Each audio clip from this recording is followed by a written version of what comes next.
ibnu Adam yatasaddaqu biyamini an shimal fahuwa asyaddu minhu. Orang yang terbaik itu tangan kanan memberi, tangan kiri tidak tahu. Tidak ada lagi yang lebih baik daripada orang seperti ini.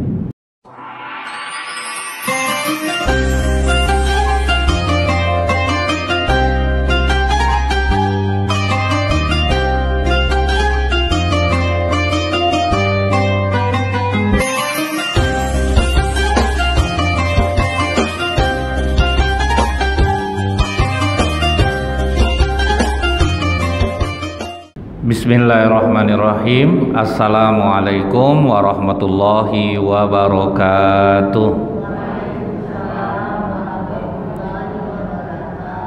Alhamdulillah nahmaduhu wa nasta'inu wa nastaghfiruh wa na'udzu billahi min syururi anfusina wa min sayyiati a'malina.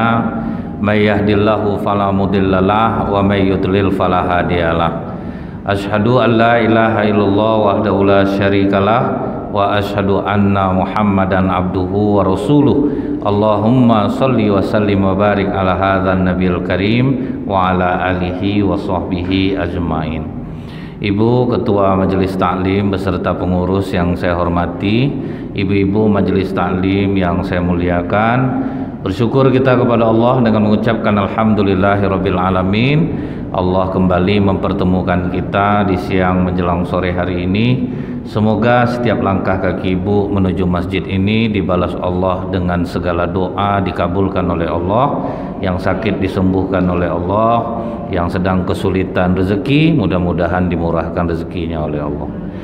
Bersolawat kita kepada Rasulullah sallallahu alaihi wasallam dengan ucapan Allahumma sholli ala Muhammad wa ala alihi washabbihi wasallim.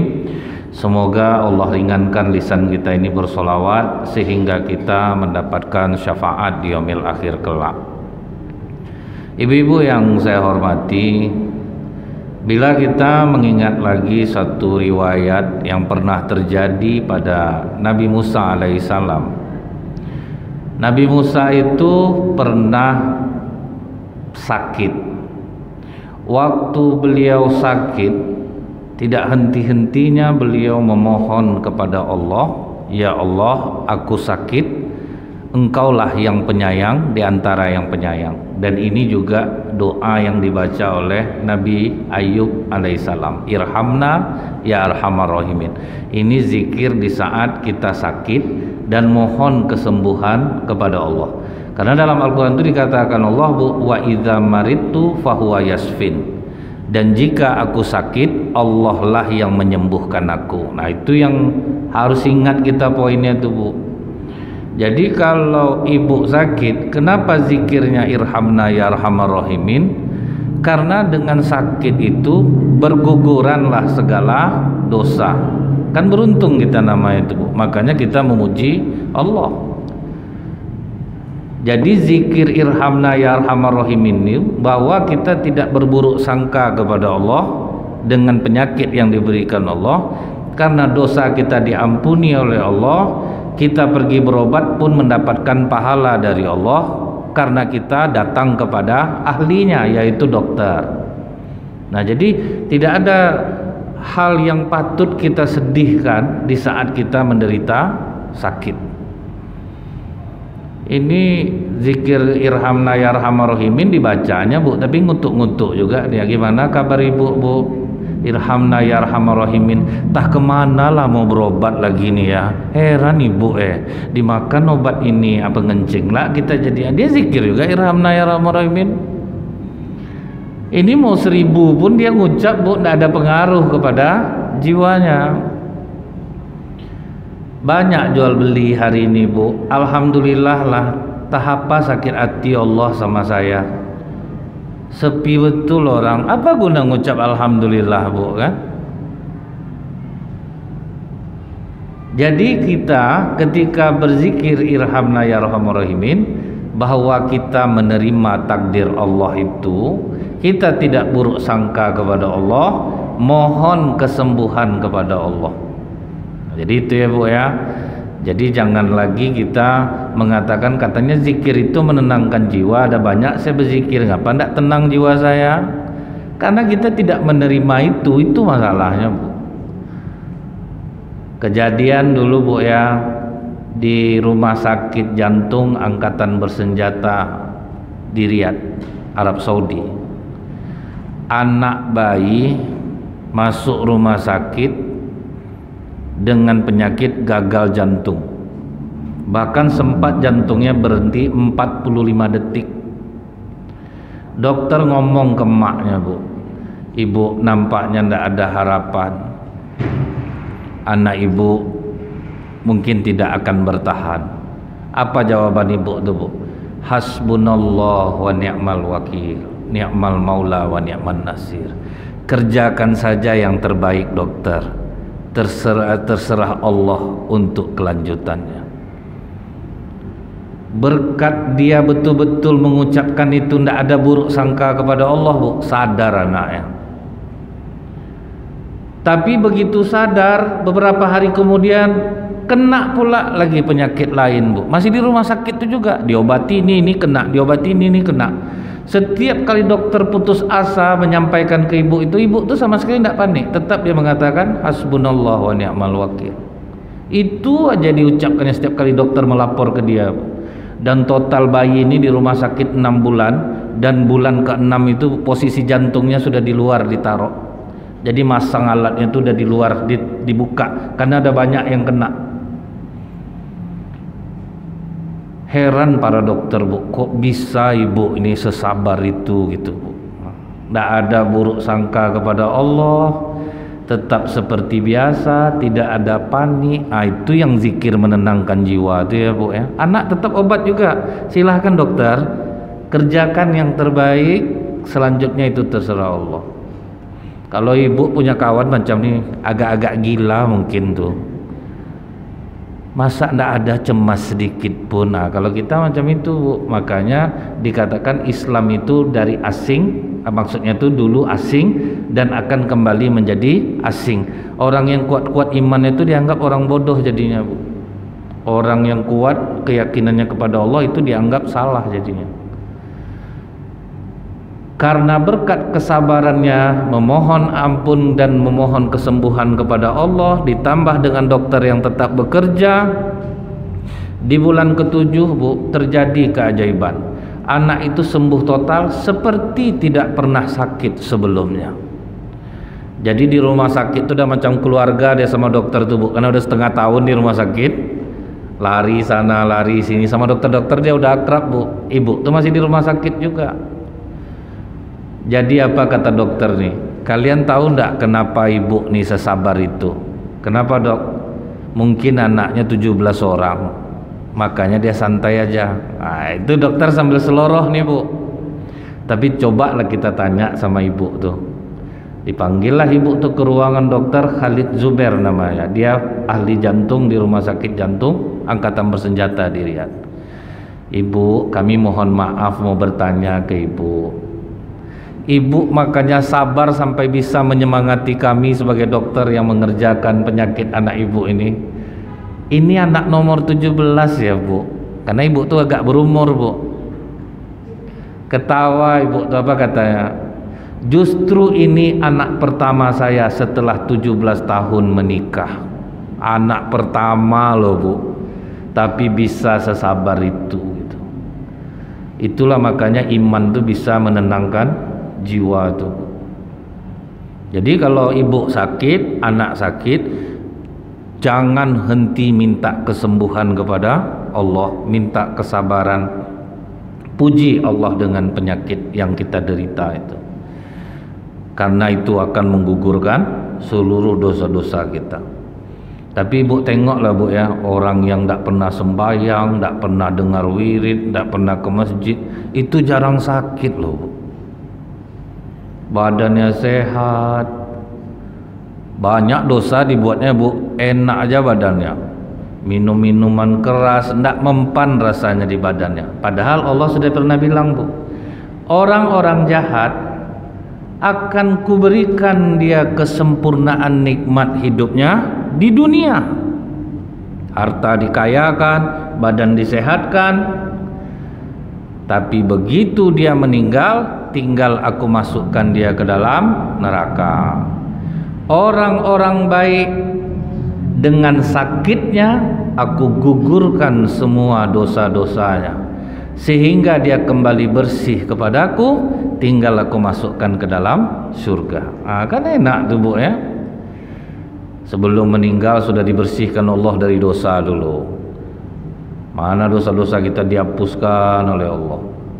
Mana tahu ibu waktu tahun-tahun 80, 70 sebelum menikah banyak ibu mengecewakan laki-laki kan Bu. Ibu iya-iyakan dia, ya saya mau sama abang.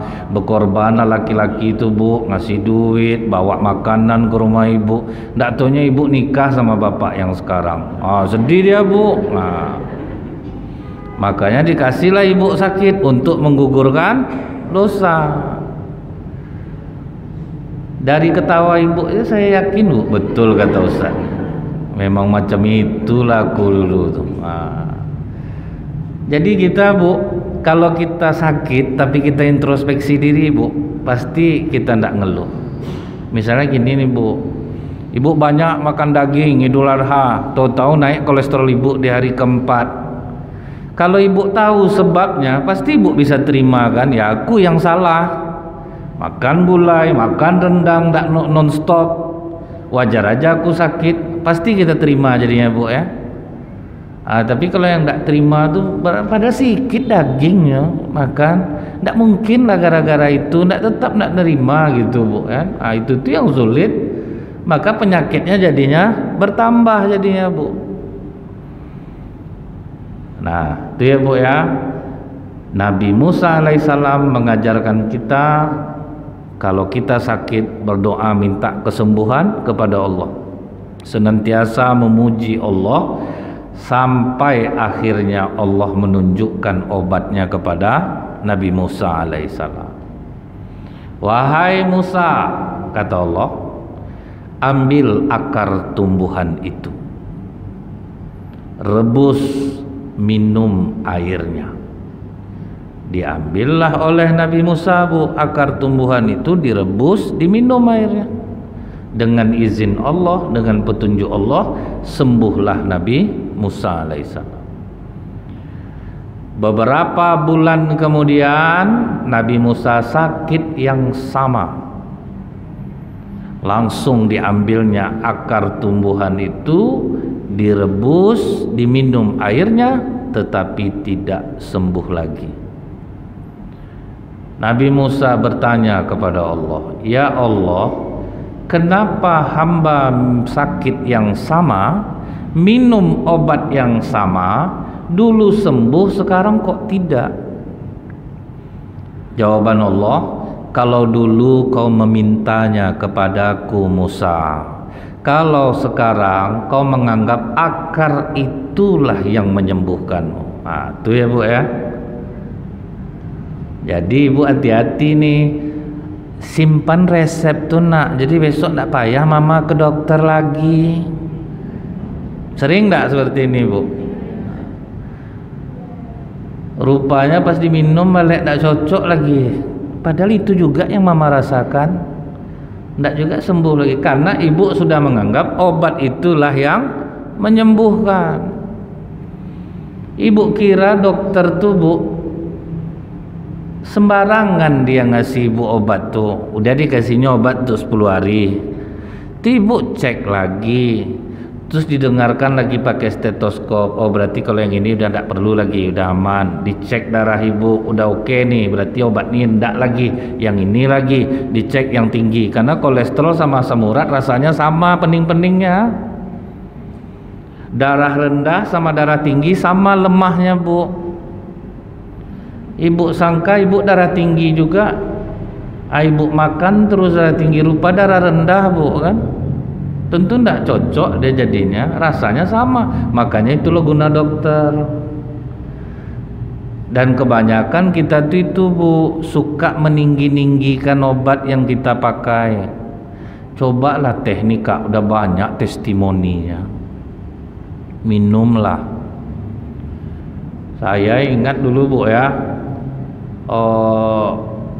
orang dikasih teh testimoni teh, banyak orang bu kurang asam uratnya ini segala macam, diminum ibu tuh bu, opname di rumah sakit 2 hari bu. Jangankan obat lagi, sampo aja kita beda-beda ndak bu. Datang ibu nih pakai Sunsil, saya cocok pakai Sunsil. Datang ibu nih berketombe kepala aku pakai Sunsil tuh. Kalau clear baru aku cocok. Itu aja ada beda kan bu. Jadi kita berobat itu syariat, tapi tetap yang menyembuhkan adalah Allah bu. Jadi berhentilah kita memandai-mandai sendiri minum obat gitu ya bu ya. Nah, jangan sampai menganggap obat inilah yang menyembuhkan aku. Dulu pernah saya ceritakan kan bu, ibu nih suaminya koma selama 7 tahun, dah macam-macam obat ndak bangun-bangun. Dia searching di Google, dia ceritakan bagaimana suaminya koma. Tahu-tahu keluarlah bu, obat tidur untuk orang koma. Dibelinya lo obat tidur, berapa lah melatonin bu, 10.000 banyak dapat. Digiling, dimasukkannya ke impus suaminya pakai jarum suntik. Dengan izin Allah bangun suaminya bu, setelah koma 7 tahun. Sakitlah hati dia tuh bu, kalau tahu macam itu tidak sebanyak itu duit habis kan bu ya. Di-share-nya lah ke masyarakat luas tentang penyembuhan suami dia itu adalah ibu yang suaminya koma di negara lain. Dibelinya obat tidur, digiling, dimasukkan ke impus suami. Tertidur betul sekali bu, tidak bangun-bangun lagi. Rupanya mempercepat kematian rupanya bu. Jadi kalau kita mau bilang ke orang, alhamdulillah sama saya cocok bu. Tidak tahu saya kalau sama ibu, mana tahu izin Allah cocok pula ini, ya kan gitu ya bu ya. Nah, ini yang sering terlupa. Berarti apa bu? Betul kata Rasulullah kepada Ibnu Abbas, jika engkau meminta, mintalah kepada Allah. Jika engkau minta tolong, minta tolonglah kepada Allah. Hadis qudsi menguatkan bu, apa kata Allah? Siapa yang aku beri cobaan belum 3 hari, dia menceritakannya kepada manusia, aku lepaskan perlindunganku darinya, jadilah manusia itu Tuhannya. Jadi Allah ingin apa bu? Ceritakan sama aku. Jadi selama 3 hari itu berdoa lah ibu, dari subuh, zuhur, asar, jangan ceritakan ke orang. Ceritakan kepada Allah. Artinya Allah sudah siap, aku bantu kalian. Kalau kita cerita sama Allah bu, kerahasiaan dijamin. Belum dikabulkan, paling tidak hati dilapangkan oleh Allah, dikasih Allah solusi dengan cara yang lain. Ngadu ke manusia bu, di depan kita dia tidak nyangka ya kak ya, kayak gitu betul. Kasihan aku nengok kakak. Jadi berapa bulan uang sekolah tidak bayar kak. Itulah mau ujian tidak bisa, belum bayar lagi deh. Mudah-mudahan lah ya kak ya, murah rezeki kakak. Di belakang bu matilah, tidak sadarkan untung. Bersekolahkanlah anak ke situ, apa ya bayar. Itu manusia bu. Minta tolong sama manusia sekali-sekali dapatnya bu. Kalau berkali-kali dia muak dia sama kita. Makanya kita tuh punya adab ya bu ya. Kalau 2 kali kita minjam panci tetangga, berarti kita butuh, belilah, jangan dipinjam juga. Ini minjam blender abadi bu, sampai berbulan-bulan. Jadi ada adab, karena yang kita hadapi manusia bukan malaikat. Kalau kita rasanya butuh, beli, jangan mengulang-ulang. Ini kadang kita nih bu, nggak ngerti basa-basi bu, mentang-mentang tetangga, kak aku mau ke pasar ada titip ndak? Pertama ya baik aja titipannya tuh bu, langkok-langkok 1. Besok bu beras 5 kilo, minyak goreng 2 kilo, gula. Jadi pembantulah orang dibuatnya. Manusia tuh pemuak bu. Ada nampak misalnya anak ibu jalan pergi sekolah, datang tetangga menyambilin, ayo anak naik, jadi kewajiban bu, tiap hari ditunggunya orang bu. Bapaknya enak di rumah jadinya. Kalau seperti ini tidak boleh. Manusia tuh dia pembosan. Dia sekali 2 kali dia boleh, tapi kalau udah sering dia anggap dibodoh-bodohi. Sama dengan kalimat ini bu, Bila orang meminjam duit sama ibu, maka berbahagialah ibu, karena di antara ratusan orang yang dia kenal, ibu yang dipilih Allah untuk meminjamkannya. Tapi kalau sudah berkali-kali orang yang sama minjam sama ibu, berarti di antara ratusan kawan-kawannya, ibu yang paling bodoh. Itu Bu, berarti kita yang bisa dibodoh-bodohinya, makanya ke kita terus dia. Paham ibu ya? Jadi jangan sampai salah arti berbuat baik itu Bu.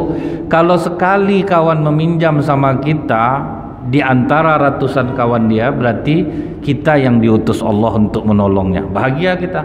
Tapi kalau sudah berkali-kali dia minta tolong sama ibu, di antara ratusan orang yang dia kenal, ibu lah yang bisa dibodoh-bodohi dia. Jadi itu ibu harus batas-batasi itu. Nah kemudian Bu, masih lagi dengan Nabi Musa alaihissalam. Jadi ini yang kedua nih Bu ya, tapi ini tetap sama maksudnya. Bismillah.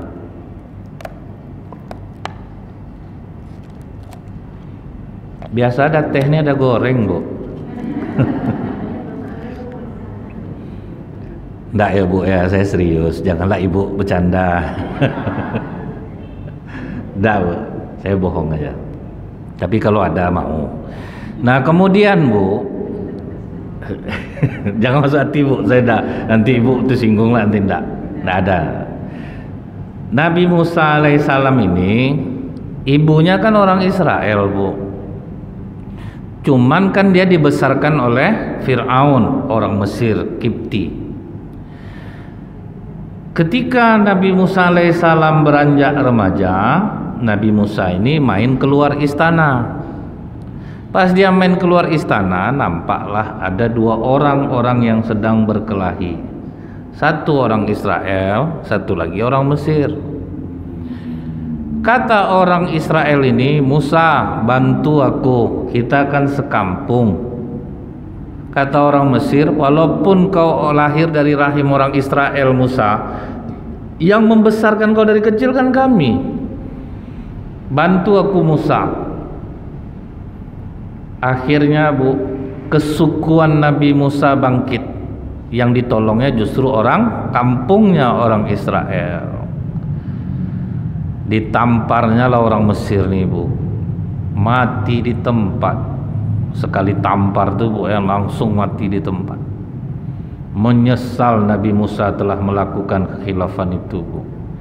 Minta ampun Nabi Musa kepada Allah. Jadi inilah Bu ya, membantu saudara itu, kalau dia benar kita benarkan, kalau memang dia salah jangan dibela. Ini yang dikatakan Rasulullah, sifat jahiliyah yang tidak bisa hilang dari umatku adalah bangga terhadap nasab, bangga terhadap keturunan. Itu kata Rasulullah sifat jahiliyah. Siapapun Bu mau ngaku-ngaku orang keturunan Nabi, tidak usah bangga, karena di sisi Allah yang mulia adalah orang yang bertakwa. Karena kita memang dilarang Rasulullah membangga-banggakan keturunan kita. Aku nih keturunan ini, mau darah biru, darah merah, darah kuning, darah hijau, terserah. Yang membedakan kita di sisi Allah adalah ketakwaan. Kan sering orang, aku keturunan ini, aku ini, aku ini. Jadi ini sifat jahiliyah yang sulit dihilangkan dari umatku, kata Rasulullah. Jadi kita yang tahu Bu, orang mau keturunan antu belau mau apa, nggak usah peduli kan. Kalau dia baik berakhlak kita terima, kalau tidak mau keturunan siapa aja. Karena iman tidak bisa diwariskan. Karena bagi Allah tidak ada istilah orang dalam Bu. Kalau misalnya ini Nabi Nuh, terus anaknya durhaka, istrinya durhaka, karena bapaknya Nabi, suaminya Nabi, itu masuk surga istri Nabi Nuh? Tidak. Anaknya pun tidak. Jadi tidak bisa keturunan dibangga-banggakan. Larilah Nabi Musa alaihissalam. Setelah kejadian itu Fir'aun memburunya Bu. Larilah Nabi Musa berhari-hari tidak makan, sampailah ke negeri Madian. Duit tidak bawa, baju selai di badan. Berteduhlah Nabi Musa di bawah pohon. Kembali Nabi Musa berdoa kepada Allah, ya Allah, aku lapar, berikan aku makan. Sampai minta makan pun kepada Allah. Diulang-ulang oleh Nabi Musa, berikan aku kebaikan ya Allah, berikan aku kebaikan. Sudahlah dalam keadaan lapar, nampak Nabi Musa ada 2 orang anak perempuan yang sudah berjam-jam antri untuk memberi ternaknya minum. Karena banyak laki-laki, terpaksa dia ngalah. Kasihan Nabi Musa, Bu. Dia anak perempuan ini dari tadi berdiri, hari panas, dia tidak bisa ngasih minum ternaknya. Maka Nabi Musa dalam keadaan lapar itu berkorbanlah dia untuk menolong perempuan berdua ini. Nah, dari sini Ibu tahu kan, kalau kita meminta kepada Allah, kita harus berkorban dahulu. Jadi tidak bisa minta aja, Bu. Iyyaka na'budu, menyembah kita dulu, wa iyyaka nasta'in, nyembah dulu baru minta tolong. Jangan dibalik, wa iyyaka nasta'in, wa iyyaka na'budu, tolong aku dulu baru aku sembah. Itu tidak bisa, Bu. Kalau kita kan banyak macam itu, Bu. Dia lulus besok anak ujian, menyumbanglah sikit ke masjid agak-agak 50.000. Jadi luluskan dia dulu anaknya, baru dia mau nyumbang. Nah, itu kan terbalik tuh. Makanya kata Rasulullah, nazar itu dibolehkan, tapi itu adalah pemberian orang yang paling pelit. Dikabulkan dulu keinginan dia, baru dia mau beribadah. Sehat badan aku, besok berpuasa aku agak 3 hari. Jadi kalau tidak sehat-sehat tuh tidak puasa tuh, Bu. Nah, itu makanya itu pelit namanya. Makanya walaupun nazar itu boleh, Bu, hindarkanlah bernazar. Setelah itu, Bu, perut dalam keadaan lapar, disuruh dulu Nabi Musa berkorban. Jadi kalau kita mau doa kita dikabulkan oleh Allah, kita juga harus mau bersedekah. Tidak bisa sedekah uang, sedekah tenaga. Kan Nabi Musa bersedekah tuh, Bu. Ditanyanya kepada perempuan berdua nih, dari tadi aku melihat kalian di sini. Bapak kalian mana? Bapak kami sudah tua, Tuan. Jadi kamilah yang ngasih minum ternak nih. Tapi laki-laki terlalu ramai, kami harus menunggu dulu. Kata Nabi Musa, sini aku bantu memberikan ternaknya. Berapa lemahnya itu, Pak, dalam keadaan lapar ngasih minum ternak. Setelah dikasih, kemudian Nabi Musa duduk kembali di bawah pohon tadi. Di sini terlihat keikhlasan Nabi Musa alaihissalam, menolong tanpa pamrih. Itu, Bu, ya. Kalau bisa kita seperti ini, apa enggak doa-doa kita dikabulkan oleh Allah, Bu? Sedekah, ambil yang paling tinggi levelnya, sembunyi-sembunyi. Sedekah terang-terangan itu baik, tapi kalau sembunyi-sembunyi tidak ada lagi yang lebih baik daripada itu. Itu, Bu. Kita mulai bergeser level kita sekarang. Kalau dulu kita ingin dituliskan nama, ingin dipuji orang, kalau tidak tahu nanti orang kita nyumbang lain lah kata orang. Sampai kita ke tahap itu, Bu, terserah orang mau ngomong apa. Ibu tuh pelit sekarang, tidak ada masalah, yang penting kita nyumbang, tapi tidak diketahui orang. Inilah yang dikatakan Allah dalam hadis qudsi, Ibnu Adam yatasaddaqu biyamini an shimal fahuwa asyaddu minhu.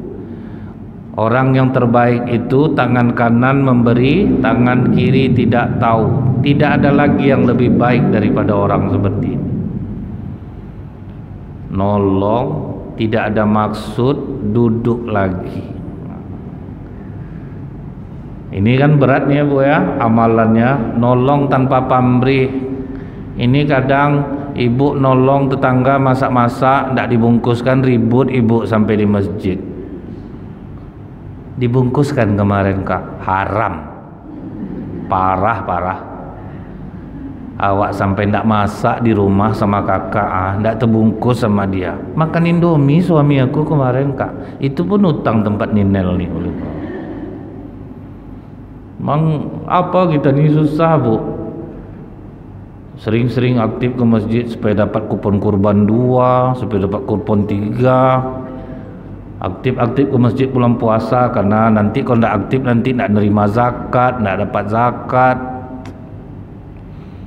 Tapi coba nih bu, macam ibu ni kan termasuk tulus nih bu, pengajian tidak dibayar, tidak dikasih uang, ibu datang, tidak ada makan makanan tetap datang. Orang biasa kan untuk meramaikan pengajian tu makan-makan tu bu ya.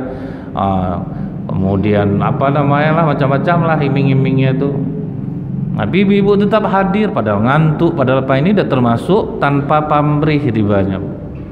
Datang, duduk, pokok aku dapat pahala, aku mau dengar pengajian, mau terima risan aku atau tidak, aku tidak masalah, misal gitu ya. Ini takutnya bu datang ke pengajian tuh karena kalau namanya keluar orangnya tidak ada, dia tidak dapat, maka datang lah bu, begini-gini lah ibu tuh bu ya, nunggu putaran arisan. Sebetulnya itu cara dari pengurus supaya orang mau datang pengajian itu udah bagus bu. Tapi alangkah sayangnya kalau kita tidak luruskan niat. Biarlah lebih daripada arisan aku akan bisa dapat duduk dapat pahala, menjelang waktu asar, dengar ilmu. Jadi tidak selamanya kita tuh harus pamrih. Jadi ini nolong. Habis nolong duduk, biasa kan ibu tahu kalau laki-laki ini nolong maunya perempuan cantik, itu yang mau yang dia tolongkan bu. Adik tinggal di mana? Di situ bapak adik ada tapi udah tua bang. Kalau ada perlu apa-apa hubungi ya bang, catat WA bang. Abang kalau nolong ini dek memang tulus dari hati abang karena cantik bu. Kalau ndak payah cari laki-laki tulus nolong tuh bu, payah. Di Pasir Putih tuh bu, ada anak gadis jual bubur ayam, seramai-ramai bawa bapak makan bubur ayam tiap hari situ bu. Sampai heran saya bu, sejak kapan lah tuh atuk nih suka bubur ayam ndak tukar-tukar tuh bu. Biasa kan ada orang lontong, besok akan bu ada lopis, ini ndak, situ aja duduk risau anak gadis tuh bu, bertukar lah sama mamaknya. Semenjak mamaknya jualan sepi bu. Bisa ibu bayangkan tuh, tak susah bu nyari orang tulus nolong tanpa ada iming-iming, itu susah. Tapi kalau misal kita udah berilmu bu, tidak selamanya kita itu harus dibayar dengan materi. Kadang dapat kita dari sini sedikit, tempat lain kita bisa banyak.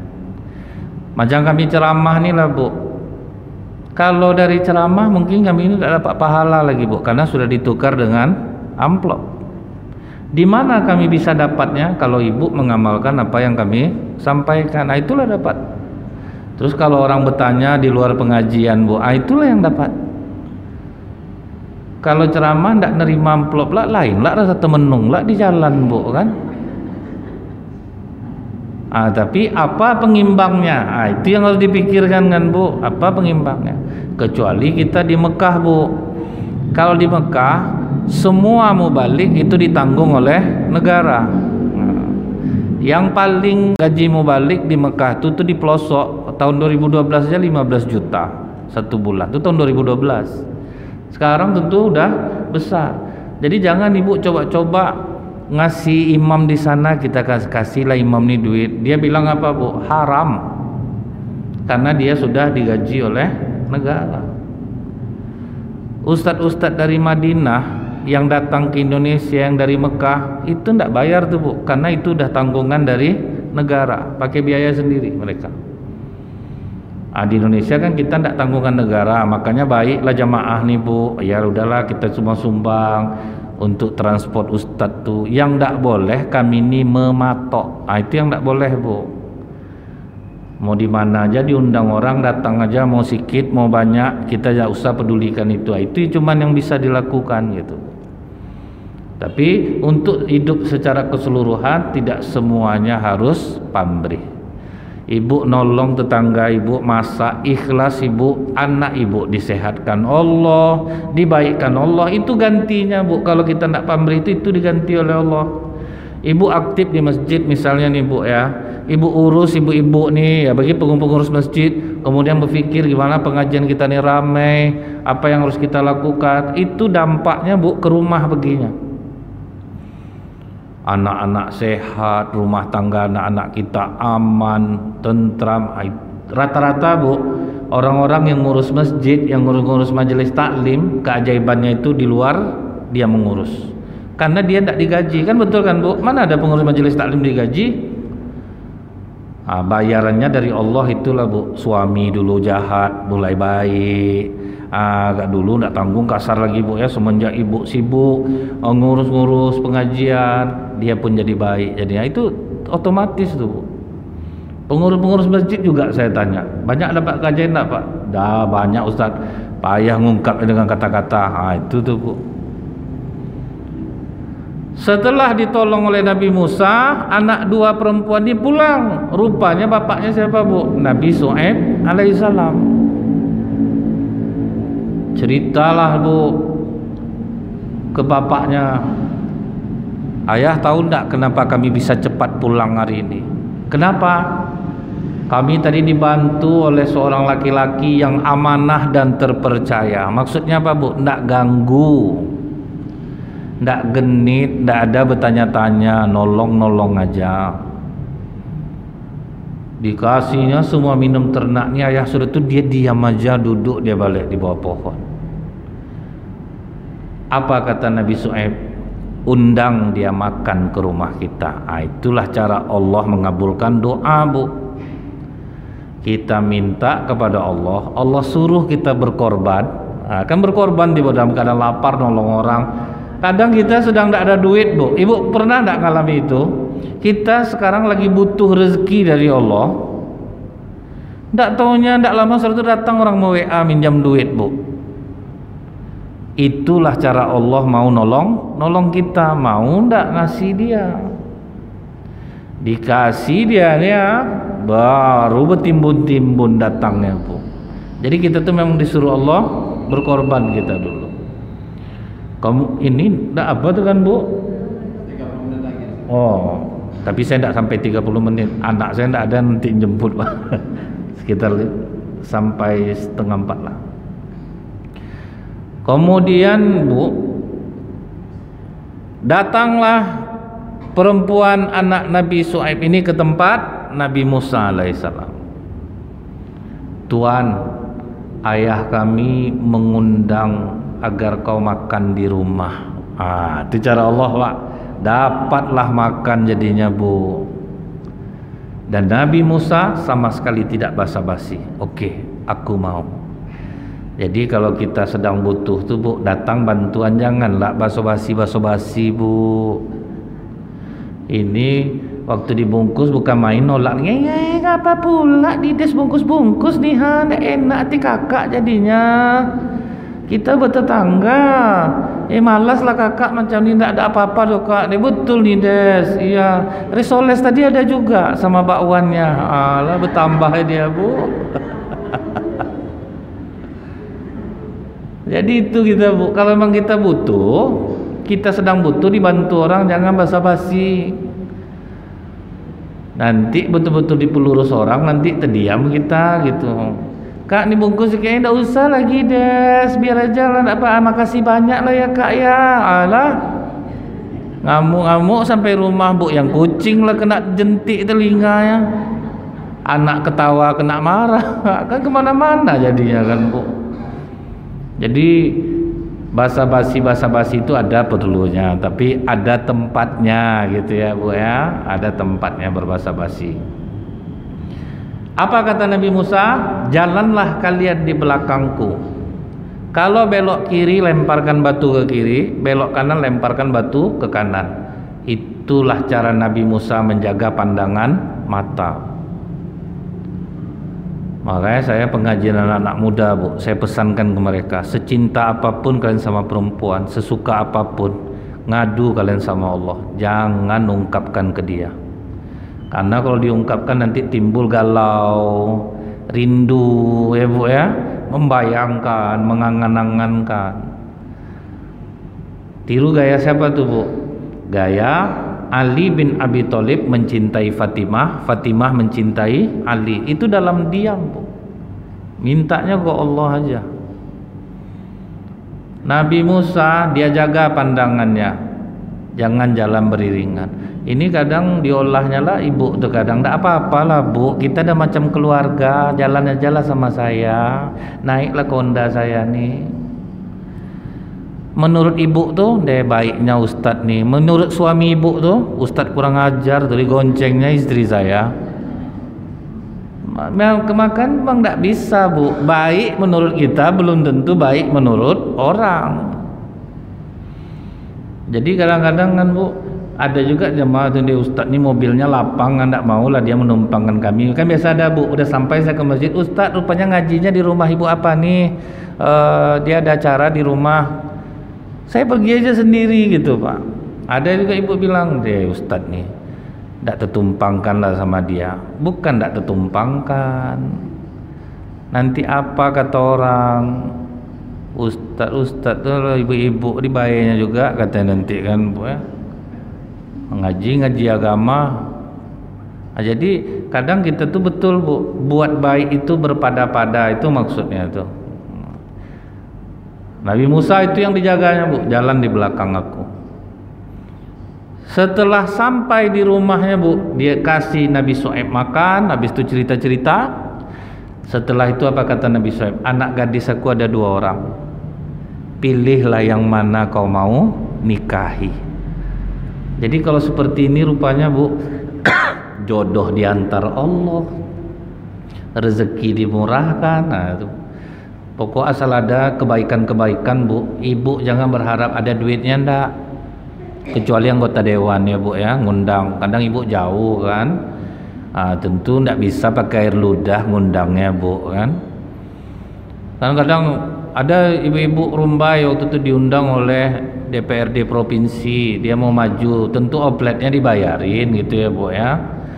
Ada beras, ada gula, ada minyak goreng, itu beda ya Bu ya.